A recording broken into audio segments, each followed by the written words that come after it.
I had the privilege of attending at least two the COPs. The first one, COP21 in France, where they came up with the issue of the financial payments, where they agreed that they need to compensate, the polluter pays principle where it was developed. And then I also had the privilege of attending COP28. And through all this, I have noted actually that the judicial, the team that works on the judicial justice system is missing. Actually, not just the judicial, but the justice system is missing. And the gap of the challenge with that is that a lot of the decisions that the agreements will be made, but then when there are challenges, the judicial system has to be involved to make the decisions. And you find that the judicial system is not well informed, the justice system, they are not well trained, they are also not participating. We are not just saying to participate so that people go for trips, but actually just to interact with the issues that are coming out of these discussions, so that they be able to train, to sensitize the people in the justice system, so they understand when these matters come before them. So it's important that we have the justice system involved in the COP processes. Not enough that only the members of Pagela are trained, and as we said, Pagela members come from all the courts.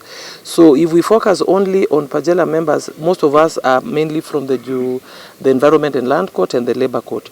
So when we look at issues of climate change, just transition, green jobs, and the effects of climate change, they actually touch on the economy, they touch on social livelihood, they touch on infrastructure, they touch on everything. It's like gender. Pagela's commitment is to ensure that even magistrates should be trained, because they handle these matters on a daily basis.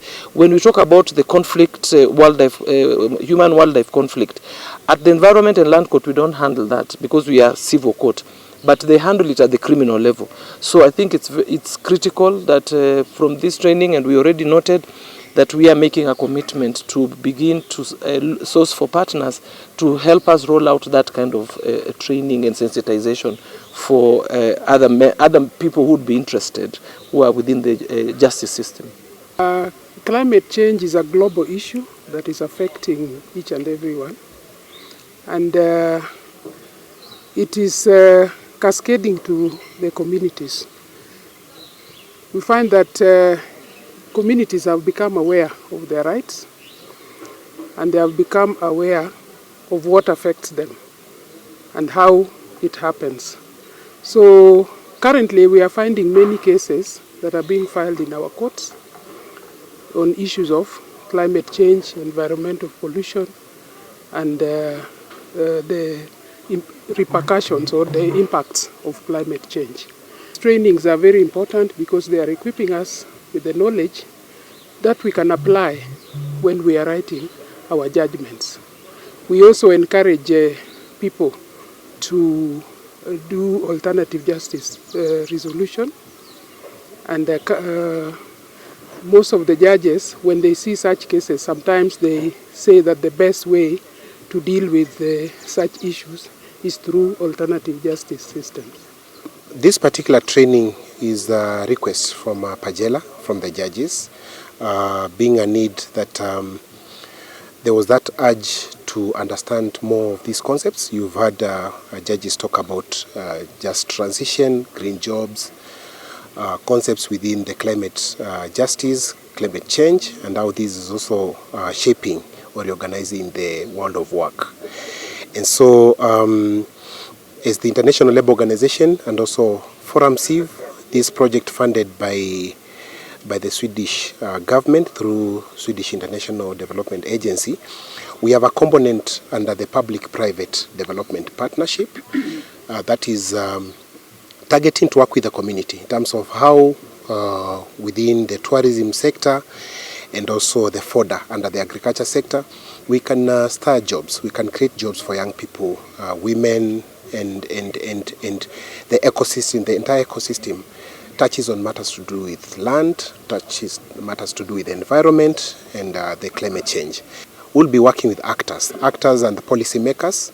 So if the courts are very instrumental in terms of addressing issues of land and how then the tourism ecosystem and also the fodder under the agriculture, if they will be of great help to us, then why not give them an opportunity to understand these concepts, so then we can also draw lessons from the emerging issues they are finding in court, and also how then we can support addressing them down to the community level and create an environment where jobs can be created.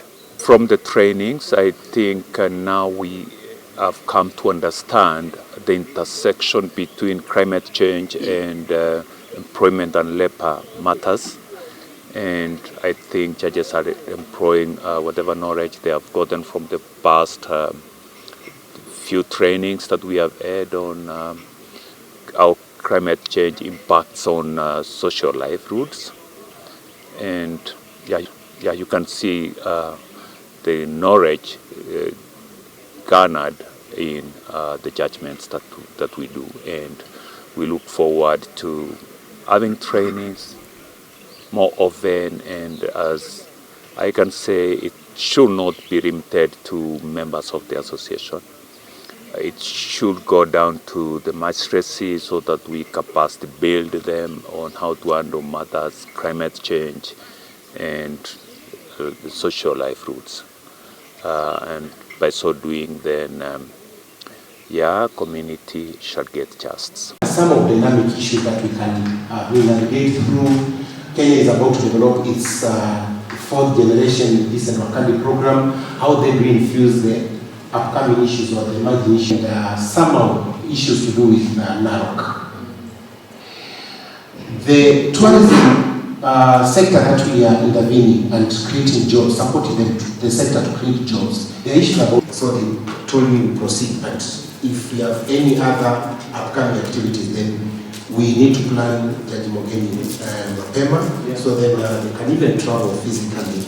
Able Treasurer, Justice Ocharo, and also have some remarks from the General President, Justice Mogeni, and of course we'll proceed with the presentation from one of our speakers. So I wish to invite Justice Kibira Ocharo to come and make his official remarks. Inclusive and economic development. And why we were keen also to support you is because we have moved to the traditional way of doing things, and we have introduced the market system on all these areas. But also we have others from Geneva. So as we report on the country office in Dar es Salaam, and then the report in our regional Colombia, Kenya, Liberia, and Lithuania. Then this is the work that they do and they support in terms of matters to do with human and civil rights. It's a project that we all agree on what is the common challenge that we want to address. And then we agree on the budget, and then the donor says, I'm only giving you an academic fund. Give us the key. 6 points. Smile. Smile. In 3, count of 3. 1, 2. 1, 2. Count of 1, 2. Friendship, you get to know more about this. This is where the gist of everything is. In terms of enterprise, jobs, creation, either green, decent, we will talk about that during the training. And then of course, David. Oh, Panetu Tambuka. We need help.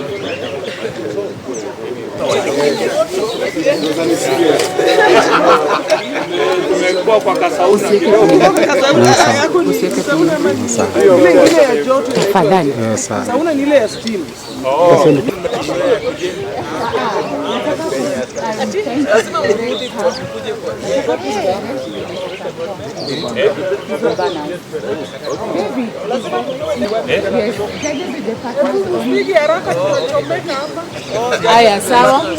Tuambie cha kusema. Pajela.